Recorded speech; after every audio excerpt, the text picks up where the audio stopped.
Meron tayong puyat durian. Mag 2 months. Isprayan natin ng foliar at saka insecticide.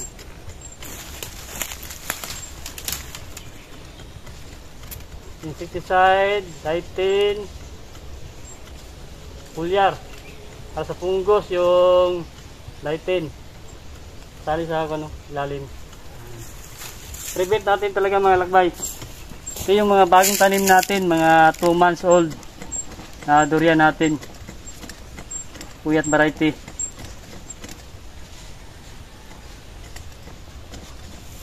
Okay. Meron. Kaya natin. Ito yung durian natin, oh. Yan.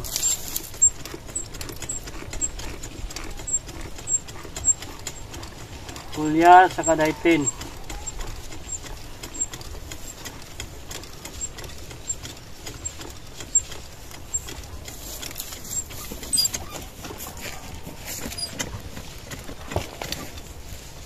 At sa ilalim ng dahon. Tagay ito yung saging. Tabilin natin. Gabuno tayo. Mamaya. Mag-ano muna tayo, mag-spray muna tayo ng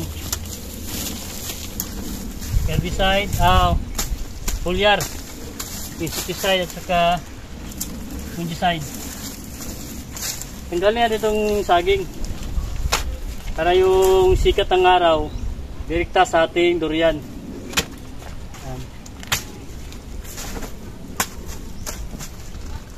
Tanggalin natin ito kasi yung mga nutrients may kaagaw. May kaagaw yung durian natin. Importante talaga sikatan. Ito lang yung ilagay natin, oh. Shading niya. Ito lang. Okay, sino yan? Tanggalin natin yung saging na yan, oh. Tanggalin natin ito. Para yung durian natin tamaan sa sikat ng araw. Ayan.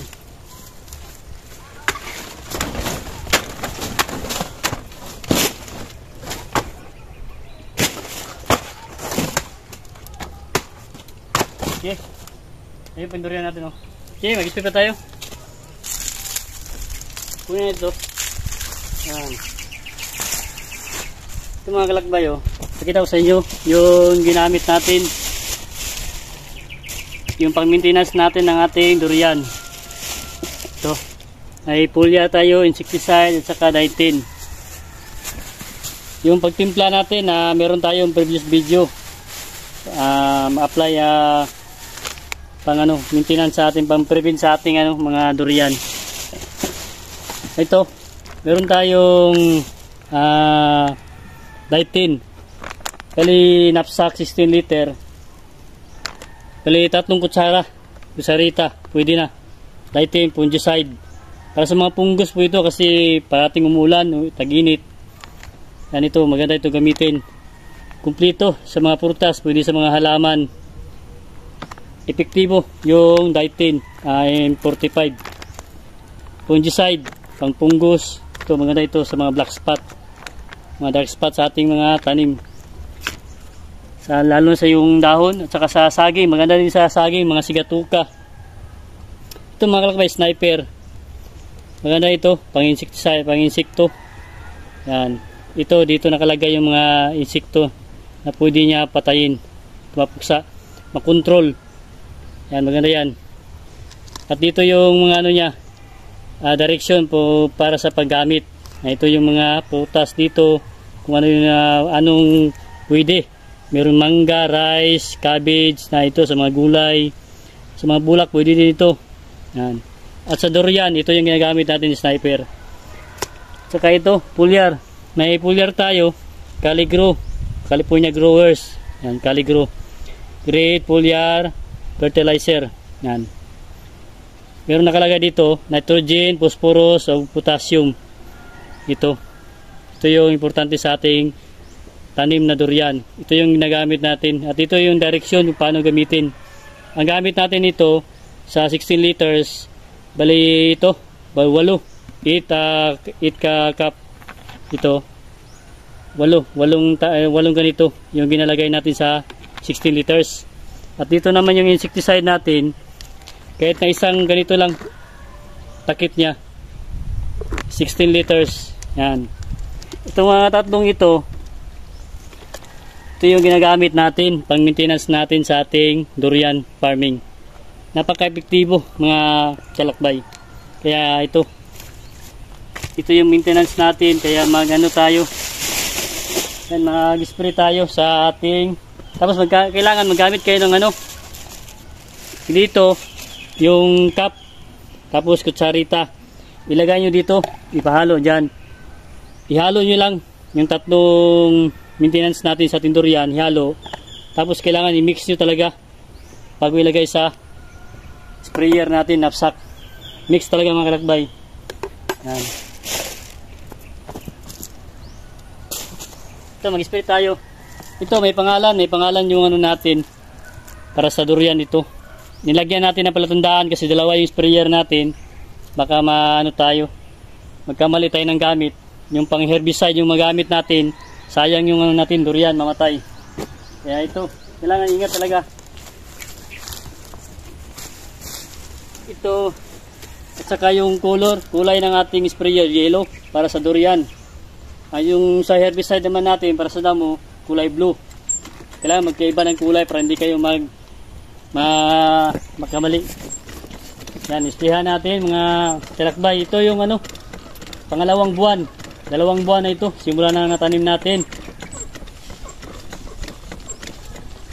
Isprihan natin para sa dahon niya. Kaiwas tayo sa mga sakit. Kailangan na wala pang sakit, applyan talaga tayo. I-prevent natin yung mga tanim natin. Huwag natin nantayin na magkasakit sila. Ano? Pati sa ilalim, lagyan din natin. Sprayan natin sa ilalim. Yan. Importante talaga ito. Yan. Yan mga kalakbay. Kailangan talaga mag-prevention natin sa ating mga tanim, lalo na sa ating durian. Huwag na natin antayin na magkasakit. Nakita natin sa dahon. Ano? Ganda ng dahon ng ating durian. Pag magdilaw na yan siya, yan, may ibig sabihin, may mga sinyalis na yan na mawa na ano ng sakit, mga kagaya ng fungus. Yan, saka yung mga dark spot, yung mga puntik-puntik na yung dahon. Ito maganda yung ano natin kasi ginaplayan talaga natin dahon ng ating durian. At saka nagabuno tayo. Kailangan talaga ng ano, nitrogen, phosphorus at saka potassium yung durian natin pag wala pang bunga. Yan o. Ito 2 months old natin na durian. Yan, prevent talaga natin. Pati sa ilalim. Kasi ulan init kayo yung panahon. Yan. Okay. Napaganda nating durian. Tagalin mo natin itong ano, para mixture natin ng ayos. Ito. May mga 50 tayo ka pieces na 2 months old na itanim dito. Mga bagong tanim natin. Yan. Ito yung mga bago. Durian puyat variety.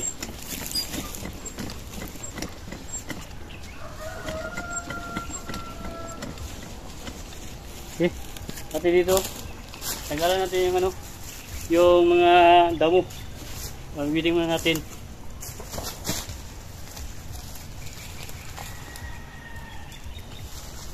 Kailangan wala siyang mga damo sa ilalim para hindi maano ng ano insekto. Ito yung pamumukuan, ugaran ng mga insekto. So maraming mga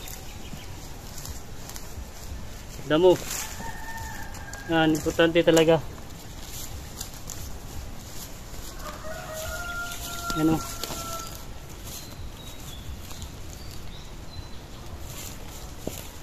Yan mga kalakbay o. Ganda yung ano natin o, durian o. Ang lusog. Okay. Andun pa. Spray pa tayo.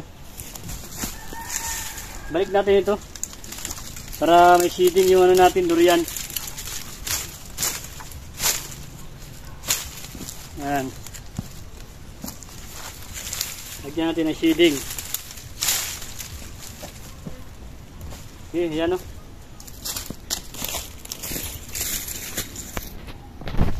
Yan po yung durian natin, oh. Ganda.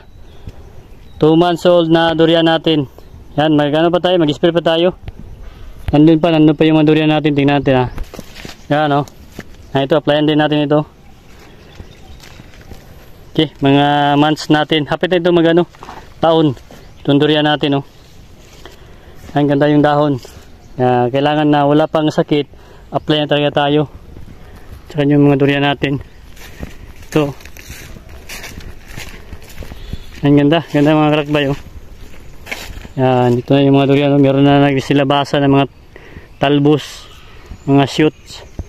Ito, kinain ng mga insekto, pero okay lang yan. Total, meron na lumabas ng mga bagong mga dahon. Okay, bali ito na lang yung ano natin. Update sa ating 2 months old na durian, at meron tayong ito, mag 1 year old na ito. Yan, at saka doon yung 3 years old natin, oh. Malaki na. Mga 2 taon na lang yan. Magbunga na yan sila. Yan, at saka doon na sa unahan, mga durian natin. Okay, ito lang. Bali, magano pa tayo, magpatuloy tayo sa pag-spray dahil hapon na tayo ngayon, mga 2 PM na tayo. Papunta na ng kulimlim. Maganda pag-spray ng insecticide at saka herbicide. Insecticide, foliar at saka fungicide. Ito yung ginaano natin sa ating durian. Apply. Ito yung 3 years old natin. Malapit na mapakinabangan. Yan, oh. At doon pa sa unahan. Okay. Magandang araw. Merry Christmas po sa lahat. Yan.